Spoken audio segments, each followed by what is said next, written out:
Hello it's me ശ്രുതി. അപ്പോൾ ഞാൻ എങ്ങോട്ടാണ് പോകുന്നതെന്നായിരിക്കും നിങ്ങൾ ആലോചിക്കേണ്ട. വേറെ എങ്ങോട്ടല്ല, ഞാൻ എൻ്റെ ഒരു ബെസ്റ്റ് ഫ്രണ്ടിൻ്റെ വീട്ടിലേക്കാട്ടോ പോകുന്നത്. ലാസ്റ്റ് ടൈം നാട്ടിൽ വന്ന സമയത്ത് ഒരു എമർജൻസി ആയി 1 വീക്ക് വന്നതുകൊണ്ട് തന്നെ എനിക്ക് അവളുടെ വീട്ടിൽ പോകാൻ പറ്റിയിട്ടുണ്ടായിരുന്നില്ല. ആ ടൈം അവൾ ഡെലിവറി കഴിഞ്ഞ് കിടക്കുമായിരുന്നു. അപ്പോൾ തിരിച്ച് ഞാൻ ഫ്ലൈറ്റ് കയറിയപ്പോഴാണ് അവൾ എനിക്ക് മെസ്സേജ് അയച്ചിട്ടുണ്ടായിരുന്നത്, എന്നാലും നീ എന്നെ കാണാൻ വന്നില്ലല്ലോ.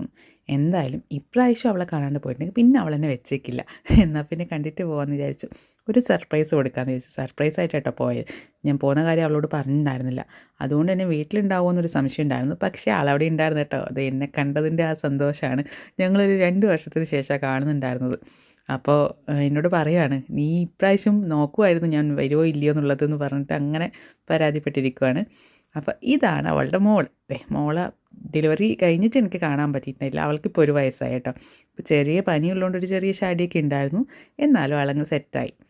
അങ്ങനെ കുറച്ച് നേരം അവളുടെ കൂടെ ഇരുന്ന് കഥയൊക്കെ പറഞ്ഞ് ഇന്ന് അവിടെ നിൽക്കണം എന്നൊക്കെ പറഞ്ഞ് ഭയങ്കര നിർബന്ധിച്ചു. പക്ഷേ എന്താ പറയുക, നിൽക്കാനുള്ളൊരു ഇതുണ്ടായിരുന്നില്ല. അങ്ങനെ കഥയൊക്കെ പറഞ്ഞ് കഴിഞ്ഞ് ചായയൊക്കെ കുടിച്ച് ഞാൻ അവിടെ നിന്ന് തിരിച്ചു വന്നു.